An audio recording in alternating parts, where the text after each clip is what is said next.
Now that we've covered several fundamental design principles, let's go over a few of the unique challenges when designing for Snapchat geofilters and what you should keep in mind when designing for yours.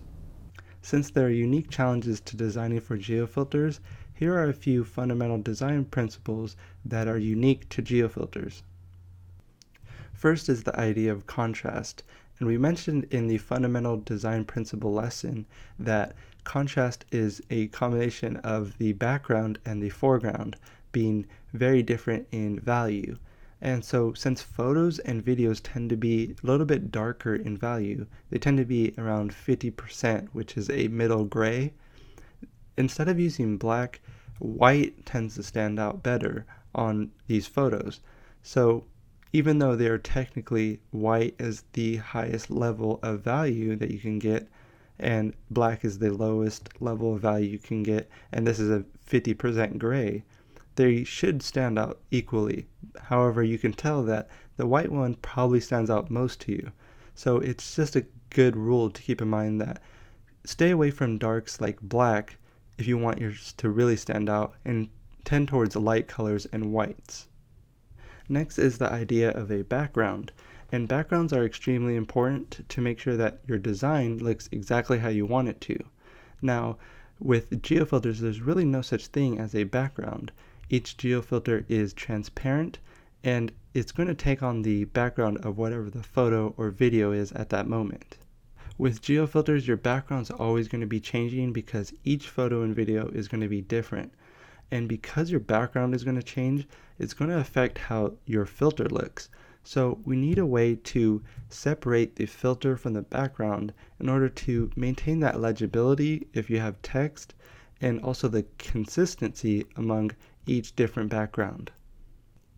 As an example of how backgrounds can affect the legibility and consistency of your geofilter, you can take a look at these three different examples with the same text representing a geofilter and a different background representing a different snap. Starting with the example on the left, we have a very light background with very light text. And because these are both very light, we have a low amount of contrast, and so the legibility is starting to fade a little bit. The edges of the text are starting to blend in with the background, so it's a little bit harder to see. Next, in the middle, we have a darker blue background with the light text on top, and as you can see, the text is standing out a little bit better because you have the crisp edges because there's a lot of contrast between the two.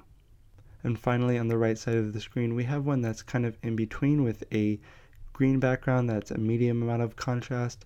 It's a little bit darker in contrast than the yellow, and it's a little bit lighter in contrast as far as the blue.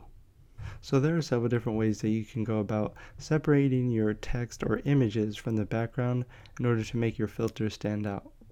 One way you can do this is by adding a drop shadow to your text or your images in order to create a little bit more contrast around the edges of the design, so there's a little bit of a background while still letting the actual background shine through.